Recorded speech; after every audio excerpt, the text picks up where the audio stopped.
कि डंकी या डोंकी उसके बारे में कि कैसे ये हकीकत में सही में ऐसा होता है जो उस पिक्चर में दिखाया गया है, उसी के बारे में। और ये पे वीडियो को एंड तक ज़रूर देखना and please like, comment and also subscribe to my channel. और भी आपके कोई सजेशन है तो वो भी कमेंट्स में आप छोड़ सकते हैं।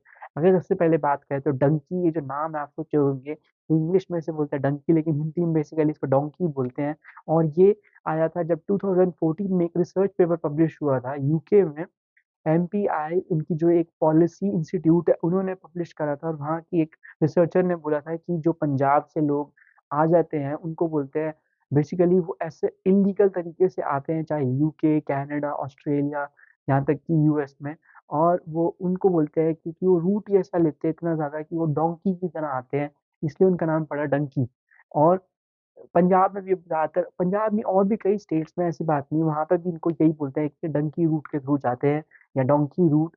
और इसी के बारे में आज हम चर्चा करेंगे कि अगर सबसे पहले बात करें तो जो स्टैटिस्टिक्स हैं वो काफ़ी ज़्यादा शॉकिंग है, क्योंकि इन सब के वीज़ा ही नहीं लग पाते, लेकिन जो इल्लीगल ट्रैवल एजेंट्स होते हैं वो इन्हें बोलते हैं कि हम आपका वीज़ा लगवा देंगे। अब लोगों को जाना होता है या तो पढ़ने के लिए या वहाँ पे जॉब या बेटर लिविंग स्टैंडर्ड्स के लिए। और जब वो जाते हैं तो उनको का वीज़ा रिजेक्ट हो जाता है, क्योंकि उनके पास पेपर नहीं होते, कभी कुछ नहीं होता, कोई डॉक्यूमेंट नहीं होता। लेकिन वो ट्रैवल एजेंट्स लगा देते हैं और वो बोलते हैं कि नहीं आपको ज़रूरत नहीं पड़ेगी और हम आपका वीज़ा एकदम सही तरीके से लगा देंगे। और वो कई बार तो लाखों रुपए, यहाँ तक कि बोलते हैं कि 10-10, 20-20 लाख रुपए तक ले लेते हैं। और उसके बाद वो आपका प्रोसेस जब चालू करते हैं तो उनको बोलते हैं कि आपको ऐसे जाना पड़ेगा, वैसे जाना पड़ेगा।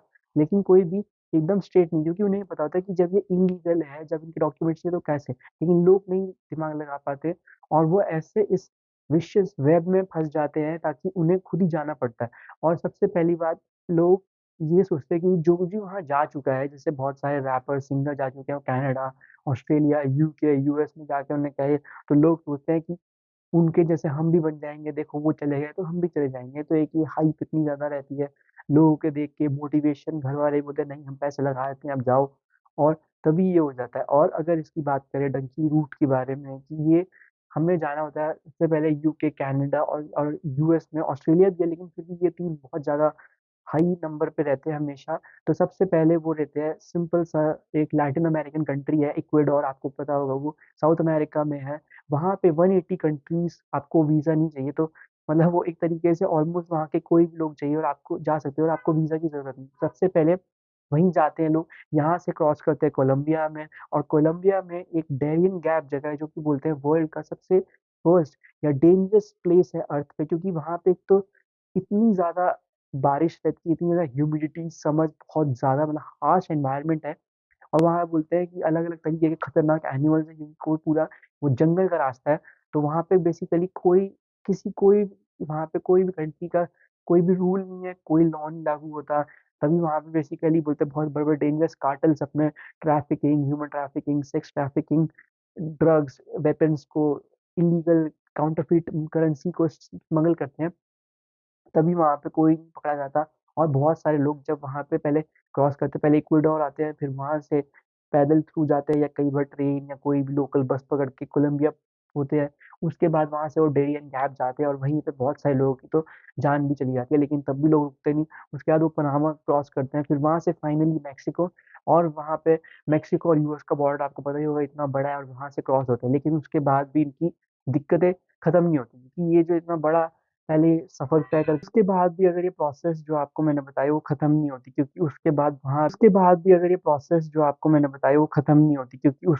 वहाँ पे बॉर्डर पुलिस होती है यूएस की।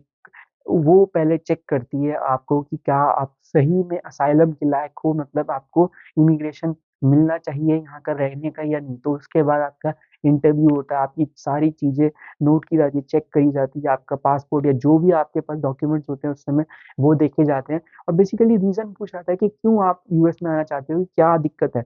इसलिए इंडिया का बहुत सारे लोगों का वो रह जाता है, क्योंकि उनको लगता है इंडिया में तो सब ठीक ही चल रहा है, क्या ऐसी कोई वॉर या कोई इंटरनल डिस्टर्बेंस तो है नहीं कि लोगों को दिक्कत हो रही है। इसलिए बहुत सारे इंडियंस का वीज़ा बिल्कुल तरीके से रिजेक्ट हो जाता है। बाकी और कई कंट्रीज़ जैसे कोई वॉर हो गई, यहाँ पे सिविल वॉर होगी, तो वहाँ पे वो एक्सेप्शनल केसेस में वो दे भी देते हैं, बट बहुत ज़्यादा जो नंबर है, ओवरऑल जो नंबर है उनका ग्रांट करने का वीज़ा, वो बहुत ही लेस है, बहुत ही लेस।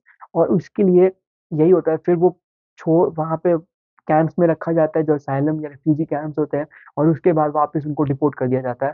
तो इससे पता चलता है कितने ज़्यादा हार्श वहाँ पे है। मतलब अगर आप देखो तो लॉकडाउन के बाद से बहुत ज़्यादा ये बढ़ता जा रहा है। अभी भी मतलब इस टाइम पे भी तो 2020 के इस जो आंकड़े थे वो थे 16,290 मतलब लोगों ने क्रॉस करा इंडियंस बाकी और हर कंट्री का बहुत ज़्यादा ही हाई नंबर रहता है। और साथ में अगर आप मान लो तो 90% वो रिजेक्ट कर देते हैं वीज़ा सबके ही। उसके बाद जब आप वहाँ पे इंटरव्यू होता है और जब आपकी बॉर्डर पुलिस वो लेती है तो उन्हें सबको पता चल जाता है कि ये झूठी तरीके से आया है, ऐसा किसने पागल बनाया है, कुछ बनाया है।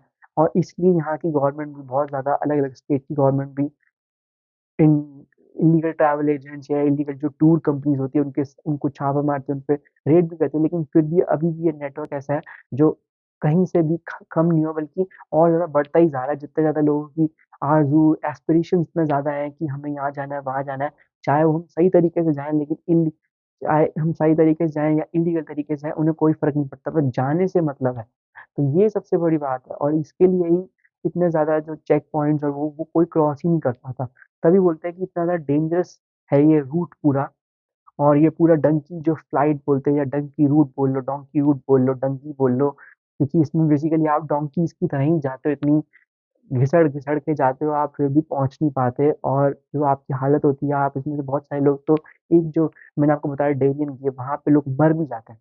तो उससे पता चलता है कितना ज़्यादा रिस्की, डेंजरस और कितना ज़्यादा इल मैनर्ड और आपके सारे पैसे भी लग जाते तब भी आप नहीं जा पाते और अब समझ आते हैं कि इसके मतलब लोगों के रीज़न्स क्या हैं। जैसे मैंने आपको बताया कि लोगों के एस्पिरेशन बहुत हाई है, वहाँ पढ़ने जाना है या जॉब करने जाना है या हाई या स्टैंडर्ड्स के लिए जाना है।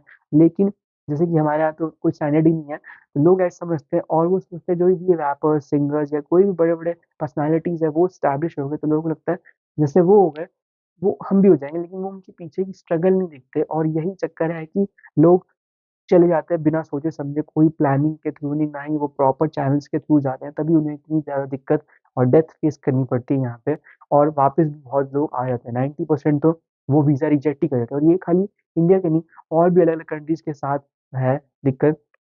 और सबसे बड़ी बात यही है कि इतना ज़्यादा इल्लीगल है कि यूके, यूएस, कनाडा इन सब में भी अलग-अलग कंट्रीज़ के साथ एमओयू कर रखे हैं हमारे साथ कि आप चेक करते रहना ताकि कोई हमारे में कंट्री में आ ना जाए। को डिपोर्टेशन को बहुत ज़्यादा वो कर दिया है कि अगर मान लो कोई भी आ रहा है तो वो बहुत आसानी से वापस अपने कंट्री में आ सकता है। उसको ये नहीं कि उसको जेल में बंद कर दे कि ये ऐसा नहीं होता।